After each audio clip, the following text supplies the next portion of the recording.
எடுத்தோன்னே ஒரு பொண்ணை கட்டுறாங்க. பாவம் அந்த பொண்ணுக்கு ஆக்சிடென்ட் ஆகி உயிருக்கு போராடிக்கிட்டு இருக்கா. அப்போ தான் நர்ஸும் அவங்க ஹஸ்பண்ட் கால் பண்ணி உங்கள் ஒய்ஃப்க்கு இந்த மாதிரி ஆக்சிடென்ட் ஆகிடுச்சுன்னு சொன்னேன். ஓ அப்படியா, சரி சரி, இன்னும் சாகலையா, செத்தா சொல்லுங்கள், நான் வந்து பாடியை கலெக்ட் பண்ணிட்டு போகிறேன் அப்படிங்கிற மாதிரி அவனும் ரொம்ப திமிரா பேசுகிறான். ஏன்னா அவனுக்கு இந்த மேரேஜில் கொஞ்சம் கூட விருப்பம் இல்லை.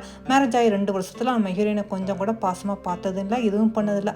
அப்போ தான் நம்ம ஹீரோயின் பார்த்தா டக்குன்னு முடிச்சு பார்க்குறா. பார்த்தா நம்ம ஹீரோயின் மறுபிறவி எடுத்து வந்திருக்கா போல இருக்குது. அதனால அவன் ஹஸ்பண்ட் கிட்ட அந்த டைவர்ஸை கொடுக்கலான்னு முடிவு பண்ணிட்டு அவளையும் வீட்டை விட்டு போகிறா. ஆனால் நம்ம ஹீரோவுக்கு அவள் போன பிறகு தான் அவளோட அருமையே தெரியுது. எப்போதும் வீட்டுக்கு வந்தால் கண்டிப்பாக என்னோட கோட்டு வாங்குவா, எனக்கா தண்ணி குடிக்குவா. ஆனால் இன்னைக்கு அவள் இல்லை அப்படிங்கிற மாதிரி அவன் ரொம்ப ஃபீல் பண்ணிக்கிட்டு இருக்கான். அதே மாதிரி அவன் ஒவ்வொரு நாளுமே நம்ம ஹீரோயின் அவனுக்காக சாப்பாடு கொண்டு வருவா. ஆனால் அந்த செக்ரட்டரியோ அதெல்லாம் வாங்கி டஸ்ட்பினில் போட்டிருப்பா.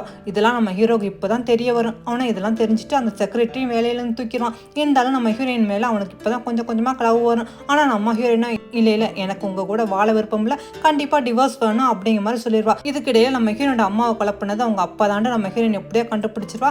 ஆனால் இதெல்லாம் அவங்க அப்பாவுக்கு தெரிஞ்ச நம்ம ஹீரோயினை ஹேட் பண்ணும்போதெல்லாம் நம்ம ஹீரோ வந்து நம்ம ஹீரோயினுக்கு உறுதுணையாக நிற்குவான். ஆனால் அவன் என்னதான் மறுபடியும் வந்து நின்றாலும் நம்ம ஹீரோயின் மனசா மாறாது. கண்டிப்பாக எனக்கு டிவோர்ஸ் தான் வேணும் அப்படிங்கிற மாதிரி சொல்லிடுவான். ஆனால் அவங்க அப்பாவை நம்ம ஹீரோயினை கொல்றதுக்காக நிறைய வழியில் ட்ரை பண்ணிக்கிட்டே இருப்பார். ஏன்னா அந்த உண்மையை கண்டுபிடிச்சிடக்கூடாதுன்னு அப்படிங்கிறதுக்காக. ஆனால் நம்ம ஹீரோ அப்பமெல்லாம் வந்து நம்ம ஹீரோயினை காப்பாற்றிக்கிட்டே இருப்பானா. ஒரு ஸ்டேஜுக்கு மேலே நம்ம ஹீரோயின் மனசுமே மாறிடும்.